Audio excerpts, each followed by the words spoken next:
Querido amigo, o nosso alvo nesse programa é estudarmos todos os 44 versos do capítulo 4 de Lucas. Esse é um capítulo muito importante, pois nos três evangelhos sinóticos, Mateus, Marcos e Lucas, temos a mesma sequência. Depois do batismo, Jesus foi tentado ao iniciar o seu ministério público.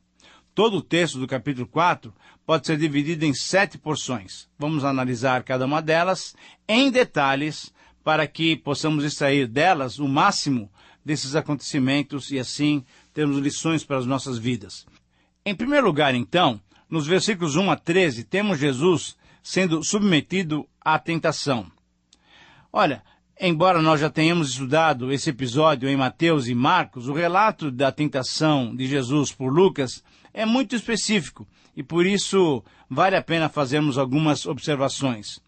Mateus e Marcos afirmam que o Espírito Santo conduziu o Senhor Jesus ao deserto para ali ele ser tentado pelo diabo.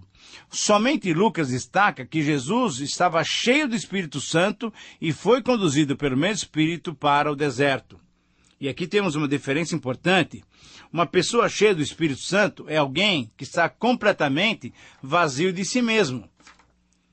Quanto menos temos do nosso eu, ocupando lugares e dirigindo a nossa própria vida, mais teremos do Espírito Santo, mais daremos liberdade para que o Espírito Santo dirija e nos capacite contra as investidas do demônio.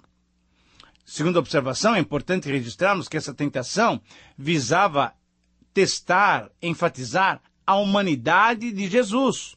Como nosso Salvador e nosso sumo sacerdote, ele teve que experimentar as nossas experiências para vencê-las e nos dar condições de vencê-las também.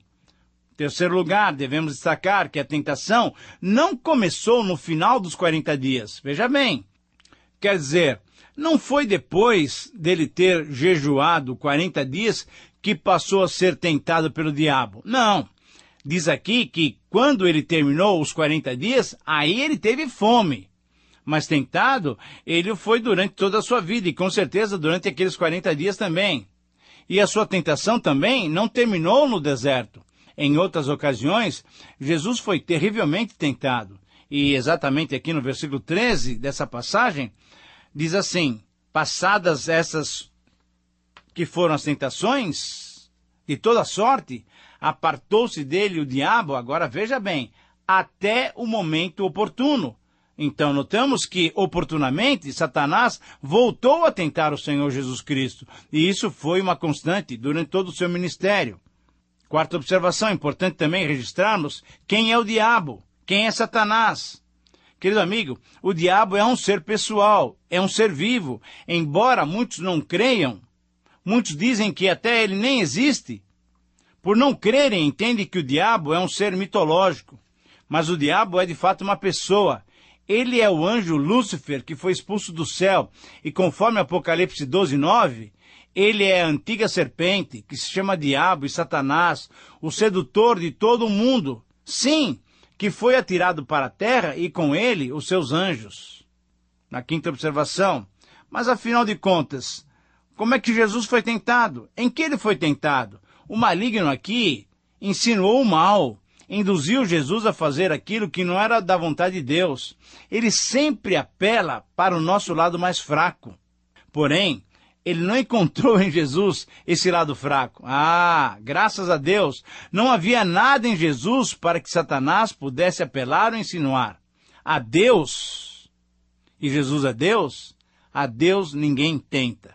Sexta observação, Deus também não tenta o homem. Deus prova o homem. Deus testa o homem. Registre bem isso. Deus prova o homem. Deus testa o homem. Nós somos testados ou provados por Deus. Isso não é tentação. Tentação vem de Satanás. Deus nos testa, porém Deus quer a nossa aprovação. Satanás nos tenta e quer o quê? A nossa reprovação. Devemos, então, estar sempre preparados para essas duas experiências. Sétima observação, o crente deve estar sempre ciente que tem o poder do Senhor Jesus à sua disposição. Sem o poder de Cristo, não temos a mínima condição de fazermos frente ao inimigo. A força satânica é maior do que a nossa força. Porém, não é maior do que a força de Jesus em nós. A nossa vitória vem de Cristo, o apóstolo João diz. A vitória que vence o mundo é a nossa fé. Mas a nossa fé é em Cristo. E é João mesmo que diz, maior é aquele que está em nós do que aquele que está no mundo. Uma oitava observação em relação às 3 tentações. A primeira foi para a satisfação ilícita dos apetites carnais, e ela foi vencida pela renúncia. A segunda foi para a glória e vaidade ilícitas. Vencida também foi pela humildade. E a terceira tentação foi para o poder ilícito de ser igual a Deus. E ela também foi vencida pela submissão a Deus. Uma nona observação, o que se percebe claramente é que a maneira pela qual Jesus venceu as tentações foi através da utilização das 2 armas que Deus coloca também à nossa disposição. Quais são elas? Primeiro, o enchimento do Espírito Santo. E segundo, citarmos a palavra de Deus constantemente. E uma 10ª e última observação ainda com relação à tentação do Senhor Jesus, a que ele foi submetido, Jesus saiu vitorioso nessa tentação do deserto. Essa vitória é também extensiva a todos nós. Todos nós, os que cremos, podemos vencer as tentações usando os métodos que Jesus usou, que estão colocados à nossa disposição. Querido amigo, como é que tem sido a sua vida de combate ao inimigo? Você tem se apropriado da vitória de Jesus sobre o diabo e seus demônios? Ah, que bênção! A vitória de Cristo é nossa. Usufrua, querido amigo, dessa vitória em sua vida. Em segundo lugar, agora no capítulo 4, nós temos os versículos 14 e 15. E aqui nós temos o início público do ministério do Senhor Jesus. Aqui nós vemos mais uma vez a relação direta entre Jesus e o Espírito Santo. No poder do Espírito Santo, Jesus regressou para a Galileia, pois estava na Judéia e na Galileia. Ele realizaria a maior parte do seu ministério na Galileia. A Galileia era a região mais pobre da Palestina. Jesus ensinava nas sinagogas, pois ali era o local onde o povo pobre, que ficava longe de Jerusalém, tinha acesso às Escrituras Sagradas. Pela sua sabedoria e pelos seus ensinamentos simples e objetivos, Jesus era elogiado por todos. Você tem reconhecido a sabedoria de Deus através do estudo e da prática da sua palavra no seu dia a dia? Lembre-se, o temor do Senhor é o princípio da sabedoria. Em terceiro lugar, agora, nos versos 16 a 30, temos a declaração da missão de Jesus e a sua rejeição na sua cidade de Nazaré. Querido amigo, esse é um dos lindos registros dos evangelhos. É uma das páginas mais bonitas das Escrituras Sagradas. É uma história que revela a consciência de Jesus, o desejo de Jesus de ter vindo ao mundo para nos salvar. Somente Lucas faz esse registro. O texto mostra que Jesus voltou para a sua cidade, para Nazaré. O texto mostra também que Jesus, como fazia costumeiramente, foi num sábado na sinagoga. Jesus foi para a sinagoga para adorar a Deus, para ensinar também a palavra de Deus. A sinagoga era uma instituição judaica que cresceu durante o tempo do cativeiro babilônico. Uma vez que o templo já estava destruído e o povo não estava mais em Jerusalém, eles precisariam de locais para estudar o Velho Testamento, que isso é, a Bíblia daquele tempo. E a sinagoga então surgiu e cresceu. Mas nos dias do Senhor Jesus, o povo ia à sinagoga para adorar a Deus e também para ouvir. E o Senhor Jesus ia também para fazer o quê? Para adorar o Pai, mas também ia para ensinar, para pregar o Evangelho. Então vamos detalhar esse texto de uma maneira bem específica. Primeiro, esse talvez seja o relato mais antigo de um culto da sinagoga. Eram lidos um trecho da lei e um trecho dos profetas. Segundo, o texto que Jesus leu foi Isaías 61, 1 e 2. A leitura em pé demonstrava o respeito que se tinha pelas Escrituras Sagradas.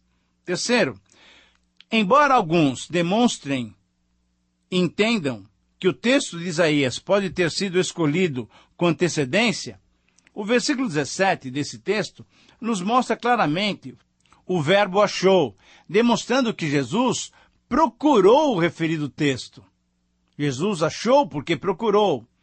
Quarta observação, na leitura do texto ficou claro que ele referia-se ao ministério do Messias. Quinta observação, os versos de Isaías estão reproduzidos nos versículos 18 e 19 de Lucas 4. Eles podem ser resumidos com 5 palavras, 5 verbos: evangelizar, proclamar, libertar, restaurar e salvar. Uma sexta observação, depois de fechar e entregar o livro ao dirigente, Jesus também assentou-se e disse aos que estavam na sinagoga que aquela profecia estava se cumprindo exatamente ali, naquele dia. As suas palavras causaram grande admiração. Sétima observação, sabendo da reação incrédula da maioria dos seus vizinhos, porque eles eram de Nazaré, Jesus então citou 2 provérbios. Primeiro, médico, cura-te a ti mesmo, e nenhum profeta é bem recebido em sua própria terra. Observação número 8, mas Jesus também citou as Escrituras Sagradas antecipando a reação cética dos seus ouvintes. Ele citou Elias, que atendeu a viúva de Sarepta e nenhuma viúva israelita. E ele citou Eliseu, que curou o comandante sírio, enquanto que em Israel haviam muitos leprosos. Nona observação, querido amigo, quando os que estavam junto de Jesus na sinagoga perceberam que Jesus estava se referindo à possibilidade dos judeus também receberem a salvação, eles ficaram realmente nervosos, irados com o Senhor Jesus. Recusaram aceitar que o Messias iria proporcionar salvação também aos gentios. E 10ª observação, ao compreenderem que as palavras do Senhor Jesus se aplicavam a eles especificamente, aqueles que estavam na sinagoga se enfureceram de tal maneira, levantando-se, pegaram o Senhor Jesus, expulsaram da cidade e levaram ele até um monte para o arremessarem e o matarem. Porém, milagrosamente, Jesus foi passando por entre eles e dali se retirou. Querido amigo, qual pode ser a aplicação para as nossas vidas? Vale uma pergunta aqui. Qual tem sido a sua reação diante das palavras do Senhor Jesus? Você se admira e aceita essas palavras? Ou você se enfurece com as verdades que ele mostra?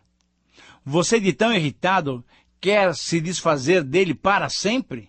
Você já pensou em sua reação diante da mensagem da palavra de Deus? Peça a Deus sondar o seu interior. Em quarto lugar, nos versos 31 e 37, temos a expulsão de um demônio. Primeiro, rejeitado em Nazaré, Jesus foi para Cafarnaum, cidade que posteriormente ele escolheu como seu quartel-general. Segundo, como de costume, Jesus foi para num sábado foi para a sinagoga. Ele foi para ensinar. Terceiro, a admiração pelas palavras de Jesus crescia cada dia.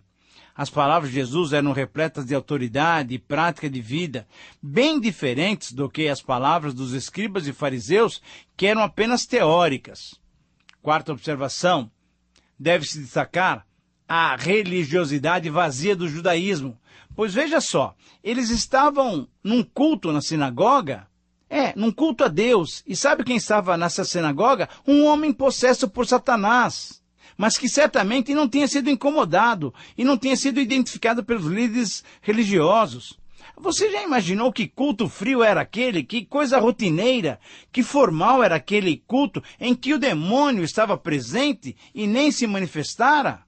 Quinta observação, mas quando Jesus começou a ensinar, aí não teve dúvida. O demônio se manifestou raivoso, não querendo ser incomodado pelo Senhor Jesus.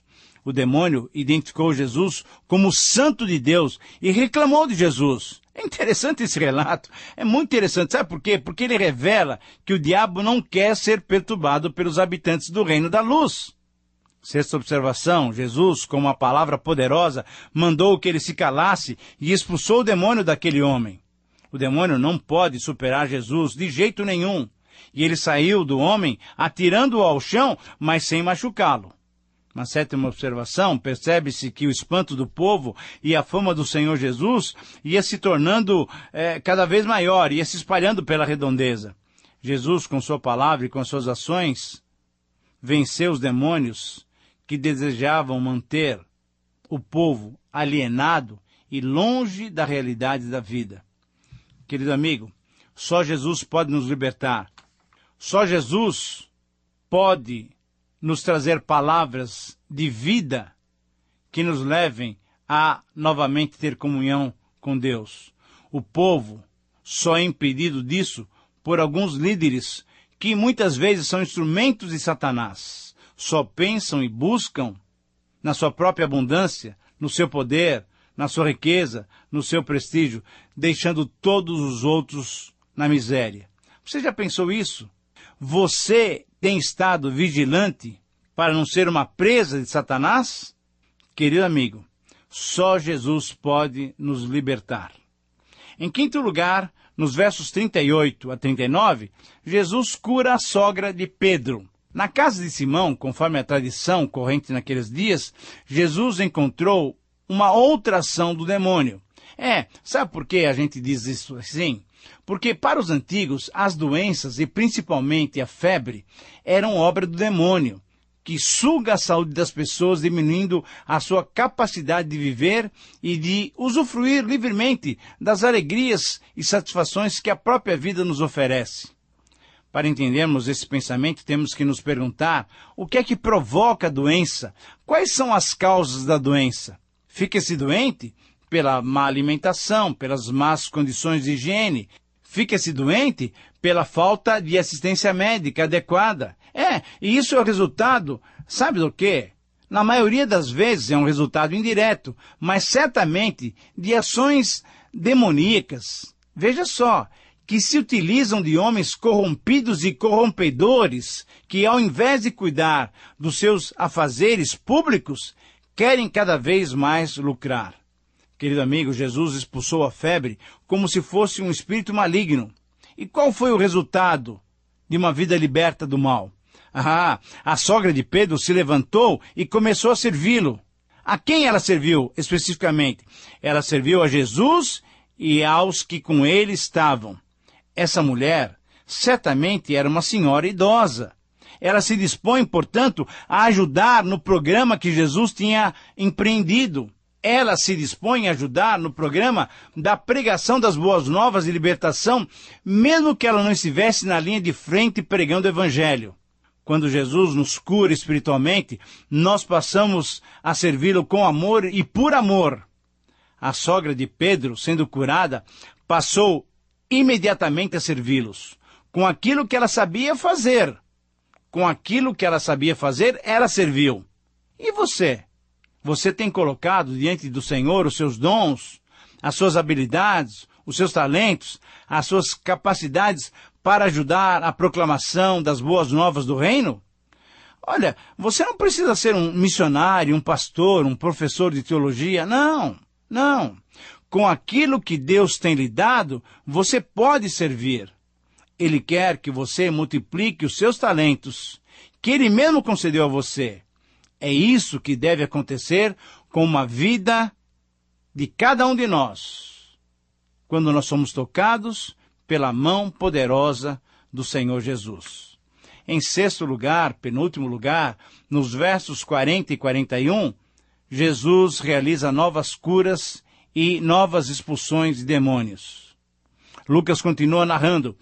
Em um dia de sábado, conforme o versículo 31, a lei proibia muitas atividades, entre as quais a cura. Agora, veja só, é de se admirar com essa legislação, que só podia ser humana, não podia haver cura. Imagine só uma coisa dessas. O dia terminava com o pôr do sol, então é por isso que os doentes foram levados a Jesus depois do pôr do sol. Então Jesus tocou nas pessoas doentes, que era uma outra proibição da lei, pois aquele que tocava em certos doentes ficaria impuro. Mas Jesus não tinha medo de doenças e nem queria ficar retido pelo cerimonialismo da lei. Não, Jesus sabia que o contato amoroso cura e traz uma nova vida às pessoas. Essas curas também estão relacionadas à expulsão de demônios, conforme o versículo 41, pois também de muitos saíam demônios gritando. Os demônios sabem quem é Jesus, sabiam que ele era o Messias, que ele tinha sido ungido pelo Espírito Santo. Sabiam que ele era o Deus encarnado. Agora, diante da ordem de Jesus, os demônios saíam e ficavam calados. Os demônios só conseguem vitória sobre aqueles que estão fracos e doentes, sobre os que não foram tocados e libertos por Senhor Jesus. Querido amigo, pergunte a você mesmo, você tem sido tocado, liberto e fortalecido pelo Senhor Jesus? Peça a sua presença em sua vida e apropie-se da vitória que ele tem nos dado. E em sétimo e último lugar, nos versículos 42 a 44, Jesus prega o evangelho em outras regiões da Judéia. Jesus deve ter ficado curando e ensinando durante toda a noite. Ao raiar do dia, ele sai de Cafarnaum e vai para um outro lugar, para um lugar deserto. Certamente ele queria orar, queria se fortalecer com seu pai, e também ele queria viajar para outras cidades. Mas o que aconteceu? As multidões vão atrás dele, segurando, retendo. Demonstram esses que foram curados e foram ensinados que ainda não aprenderam o que Jesus lhes tinha feito. Egoisticamente, queriam ter Jesus sempre perto de si para usufruir das suas bênçãos. Estavam completamente distantes do projeto de Deus e de Jesus, que queria que outros também fossem libertos e recebessem as boas novas. Ah, querido amigo, como os homens são egoístas. É por isso que Jesus disse, é necessário que eu anuncie o evangelho do reino de Deus para as outras cidades. Querido amigo, Jesus mostra que a sua mensagem não deve ficar retida dentro de um pequeno grupo, de uma igreja, de uma cidade, de um estado, de um país. Não, não. O evangelho do reino deve ser anunciado em todos os lugares. É esse o seu sentimento? É essa a sua visão? Eu espero que sim. Muito bem, chegamos ao final de mais um tempo de estudo. Gratos a Deus pela sua suficiência e gratos a você pela sua companhia. Que Deus te abençoe. Um grande abraço.